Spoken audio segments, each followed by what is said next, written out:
What if the most famous death of the 20th century never actually happened? When Norman Ohler spoke out, the world listened and began to question everything. Hidden files, missing evidence, and decades of silence now point to one chilling possibility. Did Hitler really die in that bunker? Stay tuned, because the truth may shock you. The interview that changed everything. No one tuned in expecting history to shake to its foundations. When Norman Ohler entered the Joe Rogan Experience studio, millions of listeners expected a gripping but rather predictable conversation. Ohler, a renowned German author and journalist, had already caused a sensation with his best-selling book, Blitzit, Drugs in the Second Reich. That publication revealed the shocking extent to which the upper echelons of the Nazi leadership, including Adolf Hitler himself, were subjected to the influence of narcotics. But something different happened that day, something no one expected. Rogan began the conversation with the expected topics. They talked about the drug chaos hidden behind the polished facade of the Second Reich, the historical gaps that still elude researchers, and the mental state of the Nazi leadership. Then Ohler leaned forward. He wasn't selling theories, he wasn't looking for sensationalism. He simply asked a question that had haunted him throughout his years of poring over declassified archives in Germany and Russia. I don't think we've been told the whole truth about Hitler's death. Joe Rogan, usually quick to react, fell silent. The air thickened. This wasn't a theatrical moment, an unscripted dramatization. It unfolded naturally and slowly, which made it all the more powerful. Rogan, known for his ability to steer a conversation into unexpected directions, saw that Ohler wasn't seeking publicity. There was something more in his eyes. Years of research, frustration at the silence. Perhaps even regret. Ohler clarified that he wasn't absolutely certain that Hitler had escaped. What troubled him was the lack of evidence that the dictator had actually perished in the bunker in April 1945. The most consequential death in history, the end of a man responsible for millions of lives, lacked the hard physical evidence that should have accompanied such an event. Where was the independently confirmed autopsy report? Why were Western leaders so cautious to officially close the case? Why did Soviet reports change so frequently? Rogan leaned back and listened. These weren't random thoughts. Ohler cited declassified intelligence documents, contradictory statements from Hitler's inner circle, and the political motivations behind Cold War secrecy. He listed names, dates, documents. He didn't speculate from the sidelines.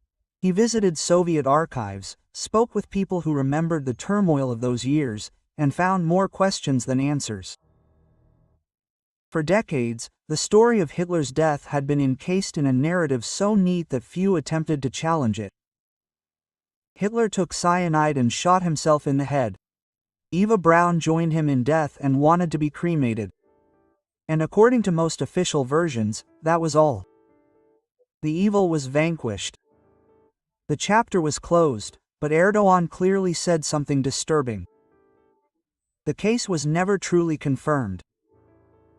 For years, the Soviets refused to release any remains, and when they finally did, they proved so incomplete that many historians dismissed them with silence. In 2009, DNA testing of a skull fragment stored in Russia revealed that it belonged to a woman under 40, not a man over 50. Even the mainstream media began to report that the official story had serious gaps. In the studio, the weight of Ohler's words began to sink in. Joe raised his eyebrows and slowly asked, "Are there people who believe Hitler didn't die in that bunker?" Ohler nodded and replied, "There are those who believe history was closed too quickly. And they aren't conspiracy theorists, they were intelligence agents, government researchers. They believe we might have buried the truth for convenience, not certainty." Quote, the excerpt from the conversation exploded on social media and news platforms. Clips from the interview flooded YouTube, Rumble, and Reddit. Video thumbnails read, "It's time to tell everything," but the goal wasn't controversy, it was curiosity. It was the belief that even historical events, as widely accepted as Hitler's death, should be open to questioning, especially when the evidence is inconclusive. Quote, Ohler's calm, matter-of-fact manner made him even more compelling. He wasn't emotionally invested in proving Hitler survived. He was determined to find out if he was ever proven dead. What if a man presumed dead wasn't thinking about death at all? Stay tuned as we explore the disturbing role of drugs in Adolf Hitler's final decisions. Hitler's drug delusions. Adolf Hitler's mental state during the final years of the war was far from stable. Most people see his decline as the natural decay of a dictator surrounded by global resistance. However, Norman Ohler's research revealed something far more disturbing. It wasn't just paranoia or military defeats that shaped his decisions. It was chemistry. Hitler wasn't just surrounded by sycophants and military strategists. He was chemically linked to a precisely controlled drug regimen administered by his personal physician, Theodor Morell. Ohler's book, Blisset, details the substances flowing through Hitler's body and how they may have influenced not only his behavior but also his very perception of life and death. The most notorious of these substances was Pervitin, a potent methamphetamine mass produced by the Nazis. In 1940 alone, the Germans produced over 35 million tablets, initially for the military. This drug increased alertness, suppressed hunger, and reduced fear. Soldiers used it to march longer, fight harder, and feel invincible. But Hitler didn't use methamphetamine just as a stimulant. He relied on it. He also relied on other substances, including morphine derivatives like Eucodyl, a drug so powerful it dulled physical pain and removed emotional inhibitions. These weren't temporary solutions. They became routine injections, sometimes administered several times a day. Their effect wasn't simply to keep Hitler functioning. These drugs created a psychological bubble, inflating his ego and separating him from reality. He treated military defeats as minor obstacles. He viewed strategic retreats as cowardice. He eliminated generals who proposed contingency plans. Hitler wasn't just intoxicated by ideology, he was literally intoxicated by chemical self-confidence. Drugs silenced reflection, quelled fear, and created a false sense of immortality, a dangerous illusion for a man who already believed he had a divine mission. According to Ohler, this raises the question of his death. Was a man in such a state, detached from physical vulnerability and emotional despair, even capable of contemplating suicide?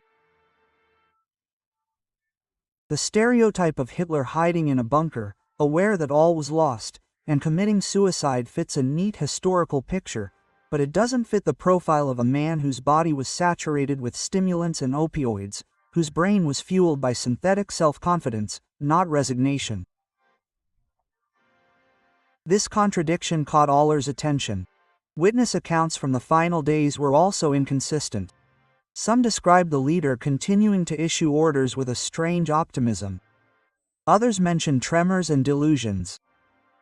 Interpreted through the lens of drugs, these accounts begin to resemble symptoms of chemical imbalance, not chaotic memories. Eucodyl was particularly significant. It's a powerful euphoric painkiller, a derivative of morphine, but even more addictive. Hitler received regular doses and, according to some historians, was completely dependent on it as early as 1944. Combined with Pervitin, it created a state of emotional detachment, allowing him to act as if the catastrophe had never happened. Cited this in Rogan's studio with cold precision. He wasn't suggesting that the drugs proved Hitler's survival. He argued that the belief in deliberate, peaceful suicide might be incompatible with the state of a man who irrationally believed the war was still his. So, in such a state, was he capable of making such a dark decision? Or perhaps the idea of death and surrender was so alien to his drugged mind that he might have chosen escape. It's a terrifying thought, because it means we could attribute our own logic to a man who had lost his own. What if the death we all believed in never had a body to prove it? Find out with us. A missing body and changing stories. The world was told that Adolf Hitler died in his bunker on April 30, 1945. He allegedly swallowed cyanide, shot himself in the head, and his body was burned by loyal aides. This was the story, taught in schools for decades and endlessly repeated in documentaries. But Norman Ohler's research casts a long shadow over this tidy version of history. Drawing on declassified documents and interrogated testimonies, Ohler revealed that the widely accepted account was not built on a solid foundation. Rather, it was sustained by second-hand accounts, Soviet silence, and a glaring lack of physical evidence. As Joe Rogan listened to Ohler present these facts, a palpable silence fell over the studio. The first problem begins with the body. For years, the Soviets refused to hand over any of Hitler's remains to the West. When they finally produced physical evidence, it was sparse, a fragment of a skull and a few teeth. A fragment long thought to belong to Hitler was tested in 2009. The results were shocking. DNA analysis revealed it belonged to a woman in her late 40s. Not a man in his 50s, not Adolf Hitler. Only the teeth remained as possible evidence. Soviet authorities claimed they matched Hitler's dental records, but independent verification was never permitted. Furthermore, these records came from assistants and medical staff who were captured and interrogated by Soviet forces, often under enormous psychological pressure. Some of their accounts contradicted each other, others changed over time. Some said Hitler collapsed after being shot, others claimed he was already dead when they entered the room. Some maintained the bodies were completely burned, others that they were only partially burned. There was no consensus, yet out of the chaos emerged the version of history we all remember. Even more disturbing were the political motives. Joseph Stalin, leader of the Soviet Union, publicly claimed that Hitler had escaped. Whether this was a deliberate lie intended to mislead the Allies or a reflection of genuine Soviet uncertainty remains unclear. But it made Western leaders like Eisenhower and Truman cautious. Even in private communications, they avoided explicitly stating that Hitler was dead. This ambiguity functioned as a strategic tool, both for propaganda and diplomacy, allowing both sides to tailor the story to their own needs. As Ohler explained, it was not a conspiracy but a bureaucratic mess. The bunker was destroyed and sealed shortly thereafter. Neutral investigators were barred from entry. The crime scene was erased, leaving only anecdotes, scattered photographs, and shifting testimonies. At the Nuremberg trials, where the world demanded accountability for the Nazis' crimes, the evidence had to be irrefutable. Witnesses were cross-examined, documents meticulously examined, but in the case of the most important death of the war, these standards suddenly vanished. No body, no public autopsy, no independently verified forensic evidence. Why? Ohler doesn't claim to have the full answer, but he raises a difficult argument. The world needed closure. The belief that Hitler was dead allowed societies to rebuild. It allowed major powers to move forward. Uncertainty was a risk leaders simply didn't want to take, even if it meant sacrificing truth for stability. But this decision came at a price. Without hard evidence, without a verified body, the story of Hitler's death remains one of the weakest pillars of modern history.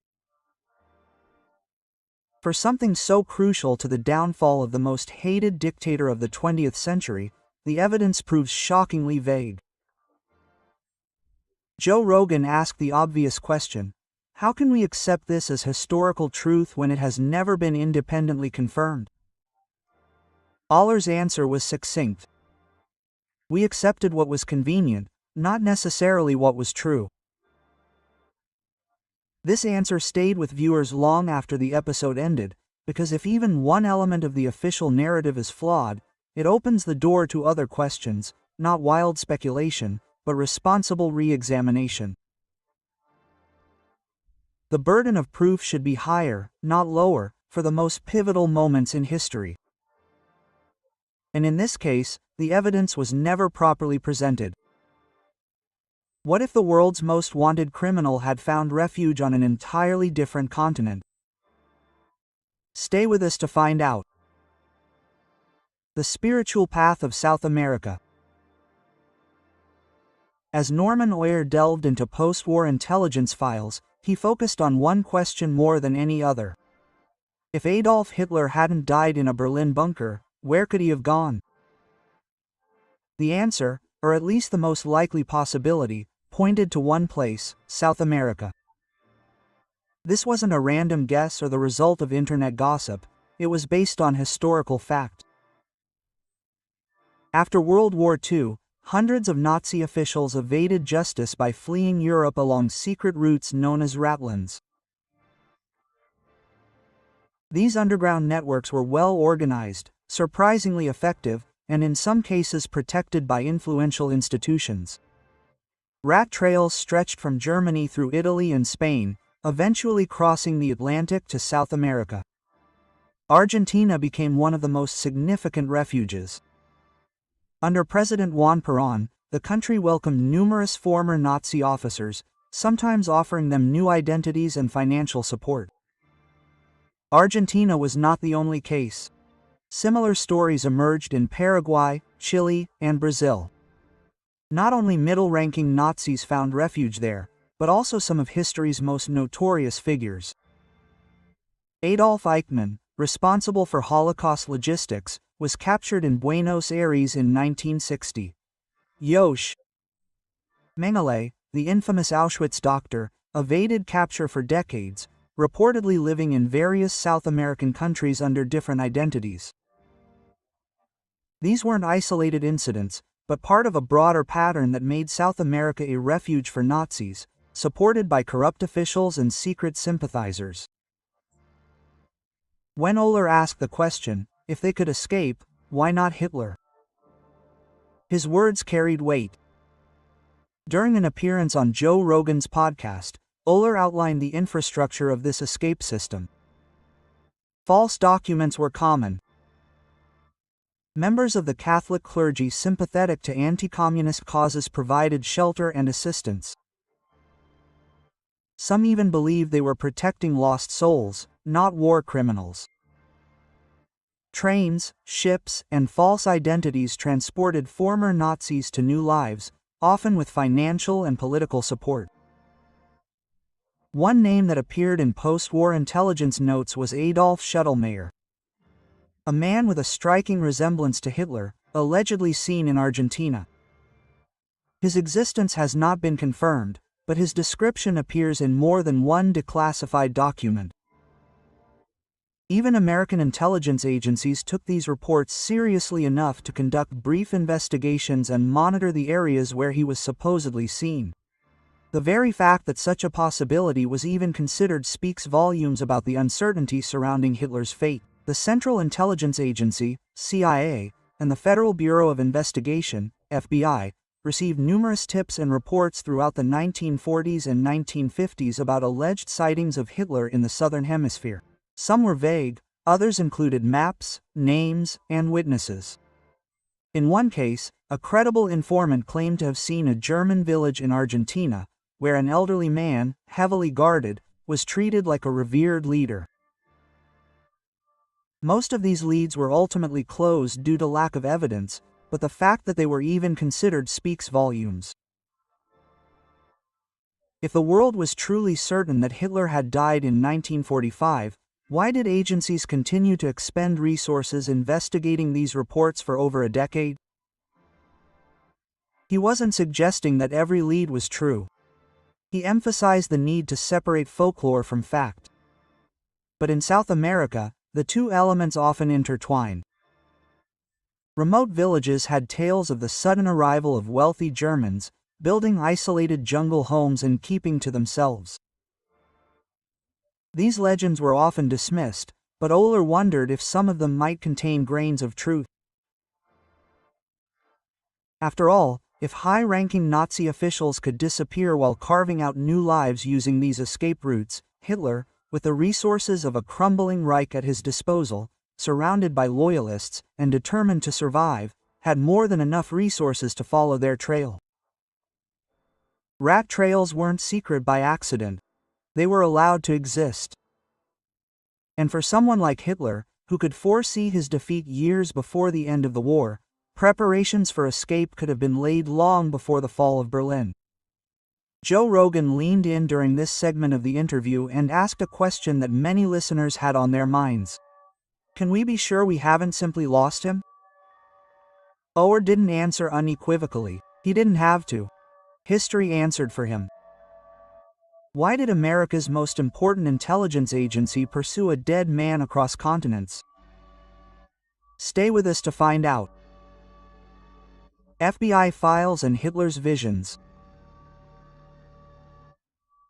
At the end of World War II, the world was informed that Hitler had died in a concrete bunker near Berlin, but the case was never fully closed in American intelligence archives. In fact, from 1945 into the 1950s, the FBI and CIA received and investigated reports suggesting Hitler had escaped. Norman Ohler didn't stumble upon these files by accident. While examining declassified U.S. intelligence documents, he found a pattern that contradicted the official narrative. While leaders publicly claimed Hitler had disappeared, internal memos revealed something far less certain. Why would an agency as methodical as the FBI continue to investigate a man presumed dead? The answer begins with the fact that the Allies never possessed Hitler's body. The Soviets claimed they did but refused to release it. When they finally did provide the evidence, it was fragmentary and partially refuted. This uncertainty, coupled with Stalin's post-war statements suggesting Hitler might have escaped, raised alarm bells in the privacy of the bureaus. FBI files, many made public through the Freedom of Information Act, FOA, contain over 700 pages of investigative reports, tips, and observation notes about alleged Hitler sightings in South America. These didn't just come from conspiracy theorists or crackpots. Many came from former military officers, diplomats, and agents stationed in Argentina, Chile, Brazil, and even Colombia. A 1954 report stands out. It refers to a man living in the remote Argentine village of La Falda. He was described as German, short, with a distinctive mustache, and always surrounded by armed guards. Residents called him the German boss. Although no definitive photographs existed, several residents swore the man resembled Hitler. Another report came from Colombia. The document was accompanied by a photograph of a man posing as Adolf Schettelmer, living quietly under an assumed identity. His resemblance to Hitler was so strong that agents flagged the note as worthy of further investigation. The investigation yielded no confirmation, but it raised a disturbing possibility. The FBI considered the sighting credible, though it was never proven. In a 1947 communication, the informant claimed to have seen Hitler board a German submarine off the coast of Spain in 1945. The ship allegedly headed for South America, evading British patrols. The report was unconfirmed, but it remained in the FBI's active Hitler file for years. Some documents mention communities of German-speaking families who relocated en masse to remote areas of Patagonia. These villages were difficult to penetrate, closed to outsiders, and distrustful of the authorities. The descriptions of isolated houses, unfamiliar structures, and armed residents seemed to confirm what Ohler had already learned during interviews in the region. The key detail in these documents isn't whether every lead proved true. It's that American intelligence agencies continued to track them year after year. Why would they do so if they were certain the man was dead? Joe Rogan, reacting to these findings during an interview, asked bluntly, why would they even consider these things if they knew he was dead? Ohler replied equally simply, because they didn't know. They assumed. That assumption became history, but the files tell a different story, of a world in which America's best investigators were still searching for him just in case. This in itself suggested the possibility, however remote, that Hitler had survived. This raises an even darker question. If the FBI suspected Hitler might have escaped, were they ever close? Were decisions made and conversations held that the public never learned about? In the years that followed, most investigations were closed. The world moved on, and the need for closure outweighed the desire for proof. But the files remain, and they are full of unanswered questions. What secrets had the villagers hidden deep in the jungle for generations? Let us tell you. Local legends and a jungle home.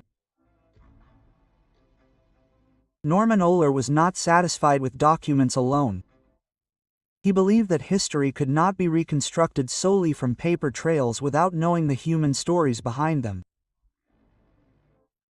Therefore, after reading scattered FBI reports and tracing the Nazi escape routes to South America, he decided to go there himself. His goal was to find proof of Hitler's escape. He wanted to see what stories people had preserved, even if in silence. What he discovered in the mountains and forests of Argentina and Chile was something no records could have prepared him for. He didn't find a smoking gun, but he did encounter patterns of whispers that had survived intact for decades. Ohler visited remote villages where Germans had mysteriously arrived in the late 1940s and early 1950s. These were no ordinary immigrants. They kept to themselves, often building houses reminiscent of European styles. They didn't speak fluent Spanish, and the locals respected or feared them. Some acted like soldiers, others lived alone, far from villages, appearing only to buy supplies. One of Ohler's most memorable encounters was in Patagonia. The interpreter introduced him to an older man named Esteban. He was hesitant at first to speak. His father had worked as a laborer on a secluded estate deep in the forest in the 1950s.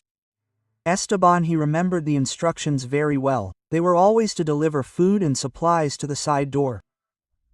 Never talk, never stop, never ask questions. The man of the house was a tall German with a limp and only one good hand. He was rarely seen by the workers, but everyone was warned to treat him with the utmost respect. No one ever used his surname. Esteban's father simply called him El Señor. When he asked if the residents believed this man could be Hitler, Esteban didn't answer directly. He simply said, "You didn't ask such questions. You only knew not to disturb him." This estate, now overgrown and partially in ruins, left only fragments behind. Ohler took photos, sketches, and recorded testimonies. Not because they were conclusive, but because they were consistent with what others had been quietly suggesting for years. In another village, deeper in the woods, he found what the locals called La Casa del Alemán, the German's house. It was a crumbling stone mansion, partly swallowed by the forest, but undoubtedly built in European style. Children were warned never to go near it. The older generation remembered something more. A guest once lived there, powerful, wealthy, and inaccessible. No one spoke to him directly. The house was a place of silence and fear. All these fragments may seem circumstantial, and they are. But what fascinated Ohler wasn't one story, but the fact that so many of them shared common features. Germans appearing suddenly, living in isolation, inspiring in spoken respect, and then disappearing again. None of the residents sought publicity. Most were reluctant to talk. They kept these memories silent, sometimes even from their own families, but when Ohler visited, not accusingly, but simply listening, they shared what they remembered. Joe Rogan asked him on the podcast, "So you're not saying he lived there, but that there was a place for someone like him to disappear?" Ohler nodded. Exactly. These weren't ghosts from legend. These were real people hiding real things. Even without definitive proof, these stories carried weight. They painted a picture of how easily someone like Hitler could slip through the cracks of history. Not because no one noticed, but because those who did were afraid to speak up. Why does the most accepted version of Hitler's death fall apart under closer examination? Stay with us to find out. Unanswered questions in bunker history. The official version of Adolf Hitler's death is often repeated with confidence. April 30, 1945, Berlin. Hitler swallows a cyanide capsule, shoots himself in the head, and dies next to Eva Braun in the Führer bunker. Their bodies are burned, the Third Reich collapses. End of history. But Norman Ohler's research reveals one disturbing truth. This version of events has always been based on flimsy testimony and political necessity, not hard evidence. The closer you look, the more this neat ending begins to unravel. One of the most glaring problems is the source of this story. Virtually all the detailed information about Hitler's final moments comes from a small group of people who were either fanatically loyal to him or subjected to enormous pressure during interrogations. Most were interrogated by the Soviets in the chaotic period after the war. Many changed their statements, others gave conflicting accounts. Some said Hitler's body slumped forward after being shot. Others claimed he was already dead when they entered the room. Some maintained the bodies burned completely beyond recognition. Others claimed the bodies burned only partially. These are not minor differences, they are the foundation of how we understand Hitler's end. Soviet leaders repeatedly changed their official position. Stalin even publicly stated shortly after the war that Hitler might have escaped. Some believe this was Cold War disinformation intended to undermine Allied confidence. Others believe it was an attempt to conceal the true nature of Hitler's death. Uncertainty. Either way, it only deepens the chaos. Perhaps even more disturbing is how quickly the rest of the world accepted these versions. Western leaders, though privately skeptical, ultimately allowed the Soviet narrative to become the law. There was no independent autopsy, no third-party examination of the remains, only the accounts of secretaries, aides, and bodyguards, all who were simultaneously survivors and suspects. On Rogan's show, OR stated that the world had not proven Hitler's death. He had assumed it. "We ended the most destructive war in human history based on assumptions," he said, "not evidence." The only physical evidence the Soviets ever produced were teeth and a skull fragment. For decades, these were considered conclusive, but in 2009, the skull fragment was examined by American scientists. DNA results showed it belonged to a woman under 40. This destroyed the only scientific basis for the bunker story. So why wasn't the case re-examined after the test results? According to OR, because too many people had too much to contribute, there was no point in opening it. Hitler's end was treated as a historical epilogue, the final chapter of a global catastrophe. Reopening it would threaten political and social chaos. Rogan's audience was shocked by these revelations. Not because they proved Hitler had survived, but because they revealed how little had actually been confirmed. The point wasn't to push a new theory. The point was to highlight the fact that the accepted version was full of holes. The bunker itself was destroyed shortly after the war. There is no preserved crime scene, no photos of the body, no autopsy report that could be analyzed today. Instead, witness statements and second-hand accounts remained. And therein lies the problem. When major events are recorded by flimsy sources and never verified by neutral parties, they become susceptible to doubt, speculation, and ultimately manipulation. Ohler makes it clear, if the story of Hitler's death stands up to scrutiny, let it be confirmed by hard evidence, but if not, historians and researchers have a duty to revisit it. The truth is not afraid of re-examination. What if those responsible for truth chose convenience over confirmation? Why have historians failed us? History is shaped not only by what happened, but also by what is recorded, repeated, and ultimately accepted. And sometimes the very people entrusted with protecting the truth are the very ones who let it slip. This is an uncomfortable thesis, one that Norman Ohler has exposed, one that many historians have long avoided. When Ohler appeared on Joe Rogan's podcast, he didn't accuse academia of suppressing the truth. Instead, he asked a more pointed question: why didn't they ever demand more? Why did professional historians accept a history based on questionable witness testimony, contradictory Soviet reports, and physical evidence that was never independently verified? The contrast is striking. Consider the Nuremberg trials. There, the burden of proof was enormous. Testimony was compared with documents. Every claim had to be supported by multiple sources. Judges questioned witnesses. Defenders were present. History was being tested, and the truth had to withstand intense scrutiny. But when it came to Hitler's death, none of these standards applied. There was no public trial, no neutral investigation, no attempt to verify the narrative with independent sources. The world simply accepted what the Soviets offered: a brief summary, a few tooth fragments, and the word of horrified survivors. From that moment on, historians began building textbooks based on a conclusion that was never firmly established. Ohler found this deeply disturbing. He acknowledged that the post-war world needed closure. Societies had been devastated, families had lost millions. There was a need for finality. Claiming Hitler was dead brought relief, allowing leaders to rebuild the country, soldiers to return home, and justice to move forward.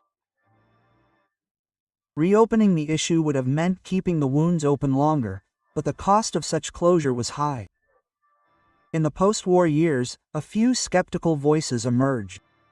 Some journalists, a few researchers, and even government officials expressed concerns that the story might not be entirely true. However, they were often ignored.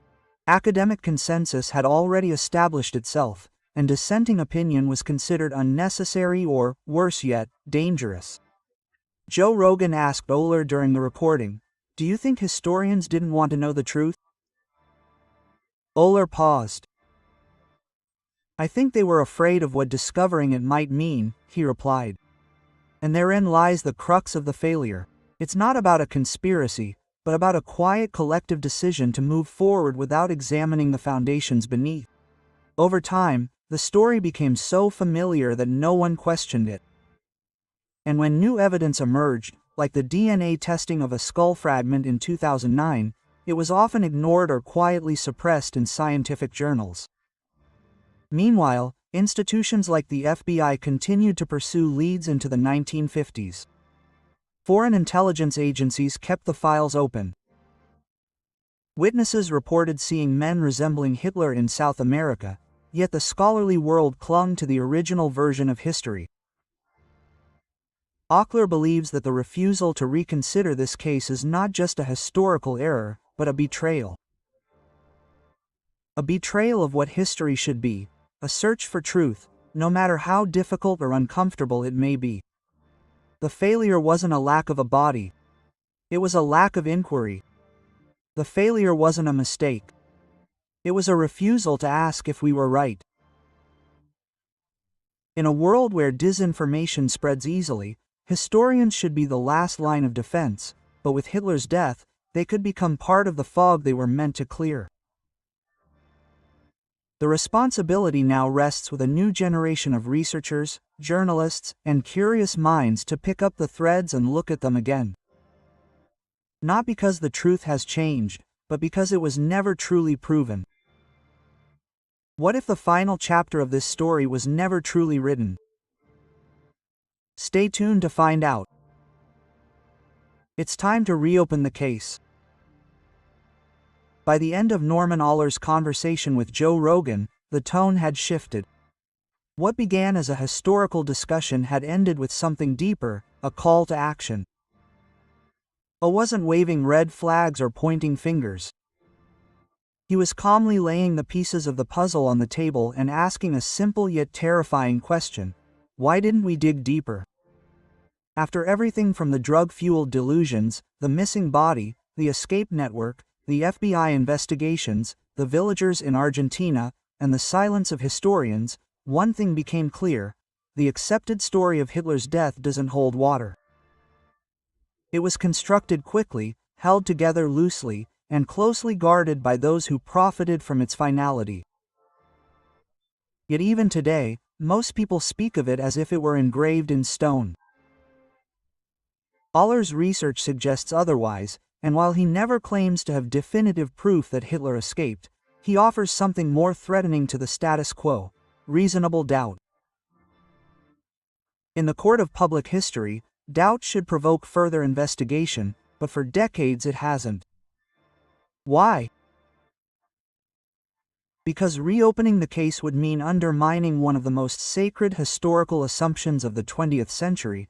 It would mean admitting that something globally accepted could have been established before all the facts were known.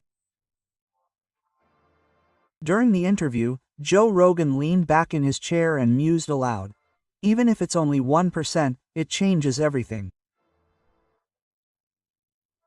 The 1% possibility that Hitler lived after 1945 changes not only the fate of one man but the way we approach history itself. If we can accept such a poorly documented conclusion about the most famous figure in modern history, what else have we missed? Ohler wasn't asking his audience to believe in a conspiracy. He was asking them to see how quickly the questions were buried under the weight of narrative. We didn't close the case with evidence, he said. We closed it under pressure, and that pressure was real. The world needed peace, not more uncertainty. Allied leaders needed their people to feel the war was over. Germany needed a symbolic end to the nightmare. Hitler's death was pure, final, and invisible. But truth doesn't always serve our needs. Sometimes it resists, and if no one pursues it, it disappears into folklore, where facts fade and legends grow. Ohler's fieldwork in South America revealed something terrifying. Not a trail of false evidence, but the refusal of governments and academics to acknowledge that a trace even exists. He found villagers with long memories, researchers who had been ignored, and stories that sounded too similar to be dismissed as coincidence. He emerged with no photos of Hitler in the jungle, no fingerprints on a passport, no diary of confession, but with what history needs most when it becomes too quiet: questions worth asking again. That's why reopening the case matters. Not to rewrite the textbooks in a heartbeat, but to examine the foundation on which they were built, to ensure that truth hadn't been sacrificed for the sake of narrative, to ensure that history reflected what actually happened, not just what was convenient to believe. In the end, the interview felt less like a podcast and more like a passing of the baton. Ohler wasn't demanding belief, he was offering responsibility. He said, "I brought evidence that Hitler could have survived. I'm not asking you to decide today. I'm asking you to care enough to keep looking." Joe Rogan fell silent after these words, and so did many who were listening, because sometimes the real scandal isn't that there's a mystery. It's that people have stopped caring about solving it. What do you think about Norman Ohler's horrific case for reopening the truth about Hitler's death? Is this quiet challenge to accepted history the most important question we've ignored for decades? Share your thoughts in the comments below.